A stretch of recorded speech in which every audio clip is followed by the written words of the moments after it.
que encontramos na Bíblia palavras e seres e também lugares nos quais os hebreus nunca acreditaram, os judeus nunca acreditaram e continuam não acreditando.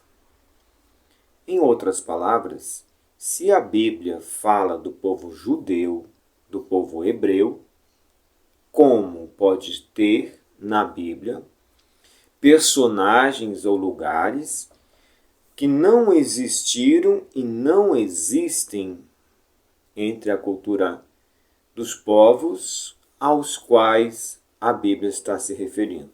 Como é possível? O inferno, por exemplo, não é uma crença do povo hebreu ou do povo judeu. Em que momento a ideia de um lugar, de um destino para a alma, onde a alma iria ficar sofrendo eternamente ou por um período, dependendo da denominação, dependendo de cada igreja, tem uma forma de enxergar a pós-vida. Como esse conceito do lugar de sofrimento, então, existe nas Bíblias atuais? Não existiu e não existe entre os povos, tanto a cultura judaica quanto o povo hebreu, uma ideia de um ser maligno que é o nosso algoz, a ideia de um demônio. Até porque a palavra daimon, demônio, que foi mais utilizada por Sócrates, significa apenas um ser espiritual, uma alma, um espírito, e não um ser que tem ou como objetivo atacar ou destruir a humanidade. Este conceito nunca existiu entre os povos antigos, nem entre os hebreus, nem entre os judeus, e também nem entre as outras culturas que existiam no passado. É uma figura criada pela igreja para intimidar as pessoas, porque toda forma de conhecimento que quer alienar as pessoas precisa de inimigos imaginários para colocar temor nas pessoas e também de inimigos reais. Vemos que as igrejas neopentecostais ou pentecostais ou as denominações evangélicas de forma geral, no Brasil, por exemplo, eles criaram vários inimigos reais. A exemplo da doutrina espírita, umbanda, quimbanda, candomblé e até mesmo as culturas indígenas viraram inimigas para as igrejas. Utilizam do desconhecimento da população para dizer que as culturas, por exemplo, indígenas, são nefastas, são do mal, que aquela forma de exercer a espiritualidade está errada, que a correta é a deles de forma geral. Mas cada denominação também acredita que está com a verdade. Elas não concordam entre elas, elas também disputam território. Então, isso é um grande sinal de alerta para que todas as pessoas que pertencem a essas denominações parem um pouco para observar o contexto no qual estão inseridos. Isso explica porque, dentro da Bíblia, há vários inimigos da população, da igreja, de Deus. Mas entre o judaísmo e entre as culturas antigas do povo hebreu, não existe essas figuras de um ser maligno, não existe o inferno, não existem várias crenças que as igrejas cultuam hoje em dia, a exemplo do Espírito Santo ou Santíssima Trindade. Estas crenças nunca existiram entre o povo judeu e nem entre o povo hebreu, e nunca existiram no período de Jesus. Então, se essas crenças como o Espírito Santo, Santíssima Trindade, Inferno, seres malignos, nunca existiram antes de Jesus e nem no período que Jesus viveu entre aqueles povos, é estranho que essas crenças estejam inseridas na Bíblia, nas Bíblias. No Brasil, há em torno de 27 traduções diferentes. Em outras partes do planeta, existem Bíblias totalmente diferentes. E uma das mais diferentes é a Bíblia etíope. A Bíblia etíope contém o livro de Enoque, que é o livro mais importante filosoficamente para dar entendimento, sentido à Bíblia.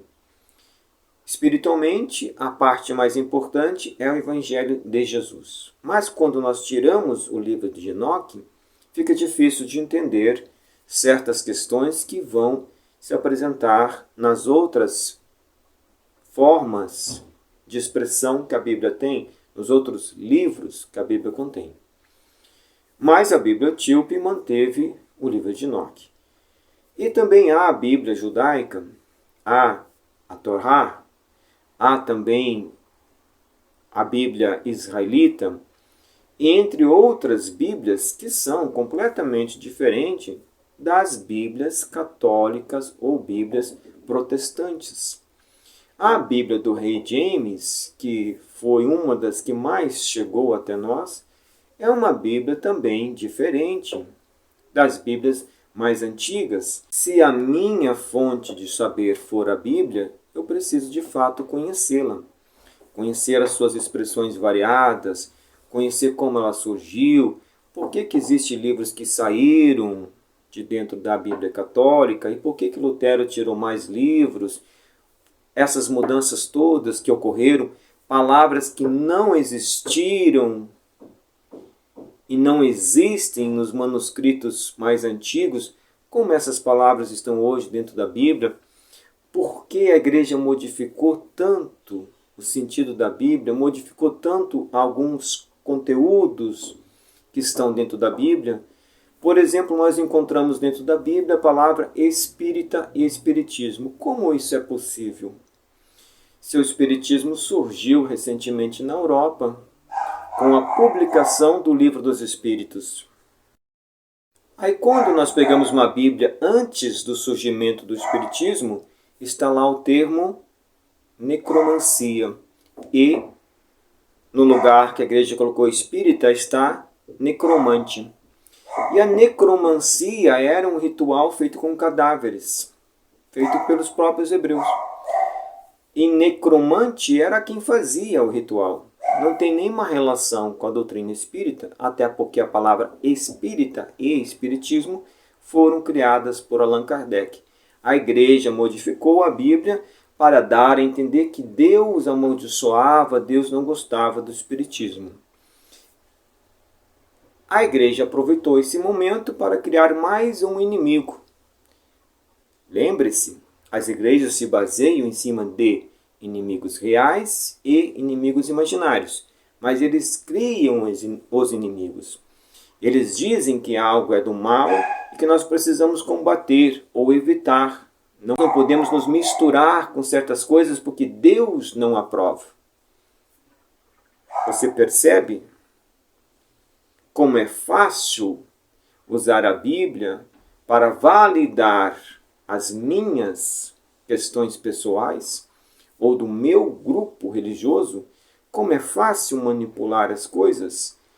Nós podemos observar isso na prática com as inúmeras versões de Bíblias, inúmeras versões de igrejas. Busquemos o sentido real da Bíblia. Busquemos os textos mais fiéis àquilo que pode ser que no passado foi nos ensinado. Porque nós não podemos afirmar historicamente que algo que está contido nos livros antigos de fato aconteceu da forma como está relatada nesses livros. Por isso, o zelo que nós devemos ter com o conhecimento, com a busca pela verdade, precisa ser cada vez maior. Até porque a verdade, o esclarecimento, nos são necessários hoje para fugir das prisões mentais que existem, e no futuro próximo, essas questões da verdade, da busca pela verdade, da compreensão da vida e de tudo aquilo que aconteceu no passado, será essencial para podermos transitar pelos períodos de transformação nos quais a Terra já entrou. Deus nos abençoe imensamente.